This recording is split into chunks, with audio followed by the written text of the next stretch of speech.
अस्सलाम वालेकुम दोस्तों, welcome to the learning path. आज हम बात करेंगे होडिनी की। अभी हम होडिनी सीखना शुरू नहीं कर रहे, अभी हम सिर्फ उसके इंट्रोडक्शन पर हैं।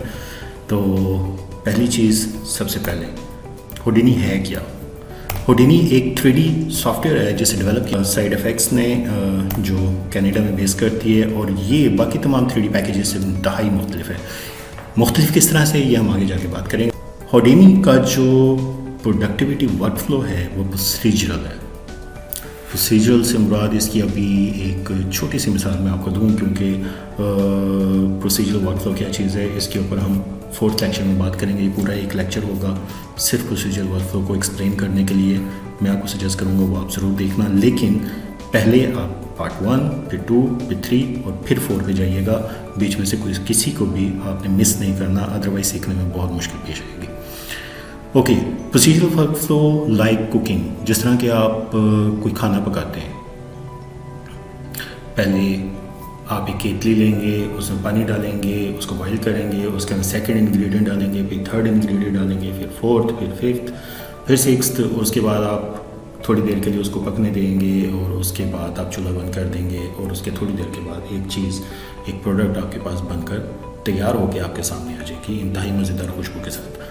बिल्कुल इसी तरह होडिनी के अंदर है। आप स्टेप बाय स्टेप एक एक करके इंग्रेडिएंट्स मिक्स करते जाते हैं, और फिर एट द एंड आपके पास एक प्रोडक्ट बनकर आपके सामने आ जाती है। इस प्रोसीजरल वर्कफ्लो का सबसे ज़्यादा फ़ायदा ये है कि आप बैक जा सकते हैं, वापस जा सकते हैं किसी भी स्टेप पर। ऐसा नहीं है कि अगर आपसे 3rd स्टेप के अंदर कोई गलती हो गई और आपको एंड में रियलाइज़ हुआ कि ओह शिट मैन, ये तो मेरे से गलती हो गई है दरमियान में, तो अब मुझे दोबारा से काम करना पड़ेगा। नहीं, होडिनी में ऐसा नहीं होता। बाकी एप्लीकेशंस के अंदर इस तरह होता है कि अगर आपने दरमियान में कोई ये गलती कर दी है और एंड में आपका मैनेजर आपको कहता है कि यार ये तो आपने इस तरह से गलत कर दिया, फिर आपको रियलाइज़ होता है कि ओह शिट मैन, मैंने तो यहाँ पे ये गलती की हुई है, अब मुझे ये दोबारा शुरू से बनाना पड़ेगा।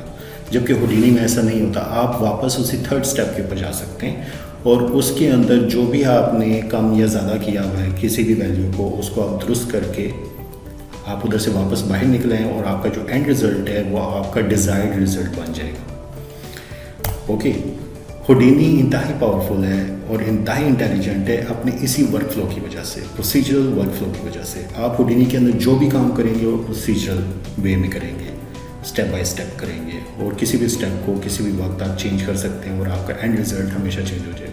और होडिनी इंतहाई मज़ेदार है। अगर आपने इसको सीखने का तहैया कर लिया है, आपने एक डिसीजन ले लिया है कि मैंने होडिनी सीखना है, और आप उसको सीखना शुरू करेंगे, तो मैं आपसे प्रॉमिस करता हूँ कि आपको बहुत मज़ा आने वाला है। होडिनी करता क्या है? ये एक ऐसा क्वेश्चन है जो अभी तक लोग सीख रहे हैं, क्योंकि डे बाय डे होडिनी ग्रो करता जा रहा है, इसके अंदर न्यू फीचर्स आते जा रहे हैं, और लोगों को पता चलता जा रहा है कि ओके, अब इसके अंदर हम ये भी कर सकते हैं, अब हम ये भी कर सकते हैं। तो एग्जैक्टली अभी तक होडिनी करता क्या है? होडिनी के अंदर आप 3D एनिमेशंस बना सकते हैं, VFX क्रिएट कर सकते हैं, मूवीज़ के लिए, टेलीविज़न सीरीज़ के लिए, गेम्स के लिए, और वर्चुअल रियलिटी के लिए। और वो जो विजुअल इफेक्ट्स आप क्रिएट करेंगे वो इंतहाई रियलिस्टिक विजुअल इफेक्ट्स होंगे। प्रोडक्शन लेवल विजुअल इफेक्ट्स आप इसके अंदर क्रिएट कर सकते हैं। हाइपर रियलिस्टिक से मुराद मेरी ये है कि आप एक ऐसा विजुअल इफेक्ट, फॉर एग्जांपल एक सीन है जिसके अंदर एक ब्लास्टिंग हो रही है, ओके, वो ब्लास्टिंग एनिमेशन, वो सिमुलेशन आप होडिनी के अंदर बना सकते हैं, और उसका एंड रिज़ल्ट ऐसा होगा कि देखने वाला ये जज नहीं कर पाएगा कि ये आपने कंप्यूटर के ज़रिए या किसी 3D एनिमेशन सॉफ्टवेयर के ज़रिए आपने इसको डेवलप किया है। उसको यही लगेगा कि आपने बाकायदा एक धमाका किया और उसको आपने कैमरे की मदद से शूट किया। इस कदर रियलिस्टिक रिज़ल्ट आप इससे हासिल कर सकते हैं। इसके अंदर इंतहाई एडवांस्ड और डायनेमिक सिमुलेशंस आप बना सकते हैं। सिमुलेशन से मुराद, आपने अगर लिक्विड एनिमेशन दिखानी है कि लिक्विड के अंदर आपने हाथ डाला है और वो लिक्विड किस तरह से रिएक्ट करेगा आपके हैंड की एनिमेशंस के साथ, तो इसको हम कहते हैं सिमुलेशन। आप अपनी क्लॉथ की सिमुलेशन बना सकते हैं, आप लिक्विड सिमुलेशंस बना सकते हैं, डिस्ट्रक्शन आप इसके अंदर दिखा सकते हैं, फिज़िक्स एनिमेशंस में फिज़िक्स सिमुलेशंस बना सकते हैं, बहुत सारी सिमुलेशंस, और इंतहाई डिटेल्ड, इंतहाई रियलिस्टिक। ओके, होडिनी किन लोगों को सीखना चाहिए, पहले हम ये बात करेंगे। उसकी वजह ये है कि बहुत सारे लोग मैंने अपनी ज़िंदगी में देखे हैं, बहुत सारे लोगों को मैं जानता हूँ जिन्होंने होडिनी शुरू तो किया, लेकिन कुछ अरसे के बाद, लाइक 2 महीने बाद या 3 महीने बाद, या किसी ने 5 महीने के बाद गिव अप कर दिया कि नहीं, हम ये नहीं कर सकते, ये हमारे बस की बात नहीं है। उसकी वजह ये है कि हमें पता ही नहीं चलता कि होडिनी सीखने की रिक्वायरमेंट्स क्या हैं। बिल्कुल इसी तरह जिस तरह फॉर एग्ज़ाम्पल अगर आप इंजीनियर बनना चाहते हैं या डॉक्टर बनना चाहते हैं, तो डॉक्टर बनने के लिए मेरी जान, पहले आप मैट्रिक करें, उसके बाद आप इंटर करें, उसके बाद आप ग्रेजुएशन करें, मतलब BS करें, स्टेप बाय स्टेप चलें ना। डॉक्टर बनने के लिए कुछ रिक्वायरमेंट्स हैं, बिल्कुल इसी तरह इंजीनियर बनने के लिए कुछ रिक्वायरमेंट है। आपकी बेसिक एजुकेशन पूरी होनी चाहिए, उसके बाद इंटर के अंदर आपने प्री मेडिकल या प्री इंजीनियरिंग को आपने स्टडी करना है, उसके बाद ही आप इंजीनियरिंग की, हार्डकोर इंजीनियरिंग की तरफ जाएंगे ना। बिल्कुल इसी तरह होडिनी के अंदर है कि होडिनी सीखने के लिए उसकी कुछ बेसिक रिक्वायरमेंट्स हैं जो होनी चाहिए। वो क्या है? सबसे पहले तो एक ऐसा शख्स बासानी होडिनी के अंदर कदम रख सकता है, होडिनी सीखने की तरफ बढ़ सकता है, जो पहले से VFX आर्टिस्ट हो लेकिन दूसरे प्रोग्राम्स के अंदर कर रहा हो, 3D Max में या सिनेमा 4D में या माया के अंदर या किसी और सॉफ्टवेयर के अंदर, वो पहले से VFX इंडस्ट्री में काम कर रहा है, तो उसके लिए आसानी है कि वो होडिनी की तरफ आ जाए। और उसका एक टेक्निकल बैकग्राउंड भी हो गया, ऑब्वियसली अगर वो पहले से VFX आर्टिस्ट है तो उसका पहले से एक टेक्निकल स्ट्रॉन्ग बैकग्राउंड होगा, वो जानता होगा कि पार्टिकल्स किस तरह से, पार्टिकल्स की प्रॉपर्टीज़ क्या हैं, पार्टिकल्स को हैंडल किस तरह से करना है, सिमुलेशंस के अंदर क्या डिटेल्स होती हैं वगैरह वगैरह। तो ये थोड़ा सा पहले से उसको पता होगा, इसलिए वो आसानी से होडिनी को अंडरस्टैंड कर सकता है। या फिर वो शख्स, अगर आप VFX आर्टिस्ट नहीं है, टेक्निकल बैकग्राउंड नहीं है आपका, कोई बात नहीं, तो हो सकता है सेकंड क्वालिटी आपके अंदर हो। और वो क्या है? वो ये कि हो सकता है आपको मैथ से लगा हो, आपको मैथ बहुत पसंद हो। एक ऐसा शख्स जिसको मैथ बहुत पसंद है, मैथ करने में उसको मज़ा आता है और मैथ में वो लाइक भी है, तो वो शख्स भी होडिनी की तरफ रुजू कर सकता है। उसको होडिनी सीखने में कोई दिक्कत या कोई परेशानी या कोई मुश्किल पेश नहीं आएगी। या आप एक ऐसे आर्टिस्ट हैं जिसके पास कोई प्रोग्रामिंग एक्सपीरियंस मौजूद है, या उसको कोई प्रोग्रामिंग का कोई स्किल है उसके पास। मैं हार्डकोर प्रोग्रामिंग की बात नहीं कर रहा, हल्की फुल्की, मतलब कि बेसिक कॉन्सेप्ट्स उसको क्लियर हों कि प्रोग्रामिंग लैंग्वेज एक्चुअली होती क्या है, वो काम कैसे करती है, उसके अंदर कंपाइलर होता है, उसका सिंटैक्स, हर प्रोग्रामिंग लैंग्वेज का एक अपना एक सिंटैक्स होता है, एक अंदाज होता है, उसके अंदर कुछ चीज़ें होती हैं, कॉन्स्टेंट्स होते हैं, स्टेटमेंट्स होती हैं, वेरिएबल्स हैं, बहुत सारी चीज़ें हैं, तो फंक्शंस बनाए जाते हैं, मेथड्स हैं। इन चीज़ों का अगर उसको पहले से कोई आइडिया है, कोई कॉन्सेप्ट्स हैं उसके पास, लाइक मैट्रिक में हम पढ़ते थे GW बेसिक के अंदर एक चीज़ होती थी जिसको हम बोलते थे फ्लो चार्ट हमें पढ़ाया जाता था। बिल्कुल वही फ्लो चार्ट है जिसको हमें फॉलो करना है होडिनी में। ओके, तो अगर आपके अंदर, आपके पास थोड़ा सा भी कोई पहले से एक्सपीरियंस है किसी भी लैंग्वेज का, कोई स्पेसिफिक की मैं बात नहीं कर रहा, कोई भी लैंग्वेज हो सकती है, C हो सकती है, C++, JavaScript, VBScript, JScript, anything, कोई भी प्रोग्रामिंग लैंग्वेज, पाइथन, कोई भी प्रोग्रामिंग लैंग्वेज, अगर आपको कोई थोड़ा सा भी एक्सपीरियंस है तो आप होडिनी की तरफ रुजू करें। या अगर आप एक ऐसे आर्टिस्ट नहीं हैं जिसके पास पहले से कोई प्रोग्रामिंग स्किल है, तो अगर आप एक डिज़ाइनर हैं जिसके डिज़ाइन एस्थेटिक्स अच्छे हैं और वो स्मार्टली थिंक भी कर सकता है, अगर आप ऐसे शख्स हैं तो भी आप होडिनी की तरफ आ सकते हैं। आपको थोड़ी सी मुश्किल होगी लेकिन आप सीख जाएंगे। ओके, होडिनी सीखने के लिए सबसे बेसिक, सबसे कंपलसरी चीज़, अनडिवाइडेड अटेंशन आपको देनी पड़ेगी। आप छुट्टी नहीं कर सकते, आपको रेगुलरली इसको कुछ वक्त देना पड़ेगा, आपको प्रैक्टिस करनी पड़ेगी, इसके बारे में सोचना पड़ेगा। अगर आप प्रैक्टिस भी नहीं कर सकते, आप अपने दिमाग में सोचते रहिए इसके बारे में। आपको अनडिवाइडेड अटेंशन इसको देनी पड़ेगी, आपको इस पर फोकस रहना पड़ेगा, फिर ही आप अभी नहीं सीख सकते हैं, अदरवाइज़ बहुत मुश्किल पेश आएगी। इन सब में से पहले जो 4 पॉइंट्स हैं, अगर इनमें से कोई एक भी क्वालिटी आपके अंदर मौजूद है तो आप ज़रूर सीख सकते हैं। लेकिन जो लास्ट पॉइंट है वो कंपलसरी है, वो होना चाहिए, वो हर एक के अंदर होना चाहिए, वो ज़रूरी है होडिनी सीखने के लिए। इतना काफ़ी नहीं है, आपके अंदर इन 4 में से अगर कोई एक भी स्किल है तो ये काफ़ी नहीं है, क्योंकि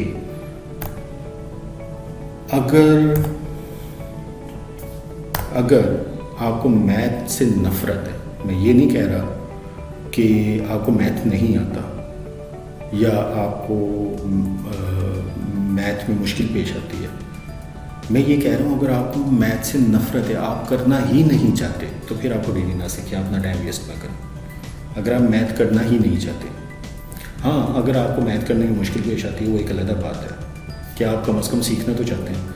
लेकिन एक शख्स वो जो मैथ करना ही नहीं चाहता, जिसको पसंद ही नहीं है, जिसको नफ़रत है मैथ से, जिसको नंबर से नफ़रत है, वो होडिनी की तरफ बिल्कुल ना आए। वो अपना टाइम वेस्ट करेगा, हो सकता है 2 महीने बाद 3 महीने बाद उसको रियलाइज़ हो कि नहीं यार मैं तो नहीं कर सकता, तो बजाय इसके कि 2 महीने के बाद वो गिव अप करे, वो अभी कर दे, वो ज़्यादा बेहतर है। क्योंकि वो जो उसका ज़िंदगी का 2 महीने का जो प्रीशियस टाइम है, इंतहाई कीमती टाइम है, वो उन चीज़ों की तरफ लगाए जहाँ पे उसका इंटरेस्ट है, ताकि वो ग्रो करे।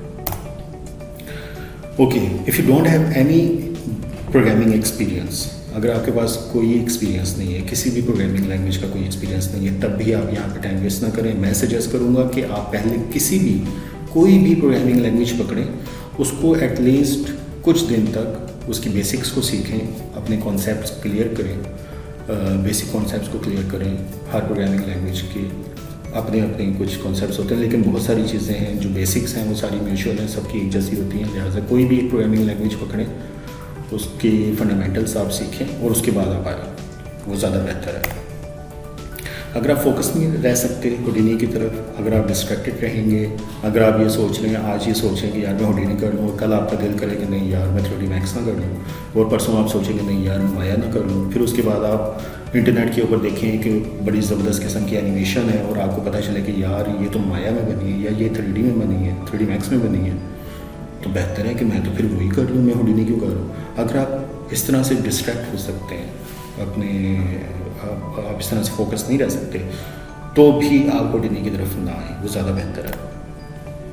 अगर आप सीरियस नहीं हैं, अगर आप सिर्फ एम ही लगे हैं कि यार चलो टाइम पास के लिए, या चलो एक्स्ट्रा इनकम के लिए, चलो एक मज़ीद स्किल बढ़ाने के लिए, जिस तरह लोग करते हैं ना कि एक तो उनका एक सिलसिला चल रहा होता है, ऑलरेडी चल रहा है, उसके बाद वो फिर सोच रहे होते हैं कि चलो यार एक छोटी सी कोई और नई चीज़ भी कर लेते हैं। अगर आप वो छोटी सी नई चीज़ समझकर आप होडिनी की तरफ आएँ और आप सीरियस नहीं हैं, तो भी आप ना करें, बेहतर है। उसके बाद अगर आपके पास इतना वक्त नहीं है जितना होडिनी को वक्त चाहिए आपको सीखने के लिए, अगर आपके पास उतना टाइम नहीं है तो भी ना करें, बेहतर यही है। क्योंकि अगर आप दरमियान में से थोड़ा सा सीख कर आप इसको डिसकंटिन्यू कर देंगे और फिर कुछ अरसे के बाद आप दोबारा इसकी तरफ रुजू करेंगे तो आप नहीं सीख पाएंगे। आपको एक ही बार इसको सीखना पड़ेगा, मुस्तकिल, लगातार, तभी आप इसके ऊपर ग्रिप हासिल कर सकते हैं, अदरवाइज़ ये आपके हाथ से निकल जाएगा। होडिनी सीखने के लिए बहुत ज़रूरी है कि आप रोज़ाना इसको कुछ वक्त लाजमी दें। थोड़ी देर के लिए आप इसकी प्रैक्टिस करें, आधा घंटा जितना भी आप टाइम दे सकें, लेकिन रोज़ दें इसको, रोज़ थोड़ा सा वक्त दें, फिर ही आपके दिमाग के अंदर बैठेगा, दिमाग की बत्ती आपकी जलेगी, रोशन होगी और आप होडिनी को आप सीखने के लिए तैयार हो जाएंगे। ओके, होडिनी स्टार्ट कैसे किया जाए, ये सबसे बड़ा क्वेश्चन है। आप इंटरनेट के ऊपर चले जाएं, बेशुमार लोग ये पूछ रहे होते हैं लोगों से कि यार ये शुरू कहाँ से करना है, यार शुरू कहाँ से करना है, इसका सिरा मिलता ही नहीं है। मैं खुद 2 साल ख्वार होता रहा हूँ मैं 2 साल ख्वार हुआ हूँ, मुझे पता ही नहीं चल रहा था कि मैंने होडिनी शुरू कहाँ से करना है।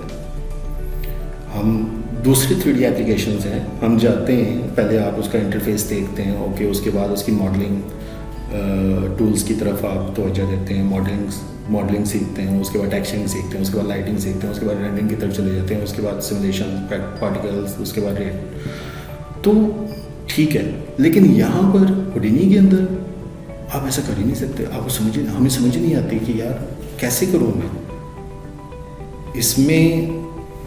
आपको कोई सिरा इसका ढूंढना इंतहाई मुश्किल काम है। तो मेरी ये कोशिश है, मेरी ज़ाती ये कोशिश है कि मैं एक फ़्लो के साथ लेकर चलूँ आपको, ताकि आसानी से इसको सीखा जा सके। सबसे पहले तो आप अपने माइंड्स को क्लियर कर लें। माइंड्स को क्लियर करने से मुराद मेरी ये है कि अगर बहुत पहले या कुछ दिन पहले आपने होडिनी सीखने की कोशिश की थी, आपने कुछ लेक्चर्स लिए कहीं से भी और उसके बाद आपने डिसकंटिन्यू कर दिया, तो मैं ये सजेस्ट करूँगा कि आपने होडिनी पहले, अगर आप इस तरह के स्टूडेंट हैं जो पहले से भागे हुए हैं, तो पहले आपने जो भी होडिनी के बारे में सीखा था उस सब को आप भूल जाएं। अब आप नए सिरे से शुरू कर रहे हैं। दूसरी बात ये है, होडिनी सीखने के लिए बहुत ज़रूरी है कि आप अपने दिमाग में बिठा लें कि ये दूसरे 3D एप्लीकेशंस की तरह का नहीं है। इसको बिल्कुल भी आप दूसरे 3D सॉफ्टवेयर्स के साथ कंपेयर ना करें, किसी भी हवाले से, मॉडलिंग के हवाले से, रेंडरिंग के हवाले से, टेक्सचरिंग के हवाले से, किसी भी हवाले से आप इसको हरगिज़ दूसरे सॉफ्टवेयर्स के साथ कंपेयर ना करें और ना ही खुद को दूसरे सॉफ्टवेयर्स के साथ इसको लेकर कंफ्यूज करें। उसके बाद आहिस्ता आहिस्ता चलें। मुझे याद है एक शख्स, हमने ये कहावत सुनी है, मेरा एक दोस्त था, उसने मुझे बताया कि उसको बांसुरी बजाने का शौक़ था। तो वो चला गया अपने एक उस्ताद के पास। उस्ताद ने उसको बांसुरी के ज़रिए सारे गामा बजाना उसको सिखाया, लेकिन वो था बेसब्रा। उसने क्या किया कि वो अगले दिन उस्ताद के पास गया कि उस्ताद जी ये आप मुझे क्या सिखा रहे हैं? वो फलाना एक गाना है, मुझे गाना सिखाया इसके अंदर। You understand?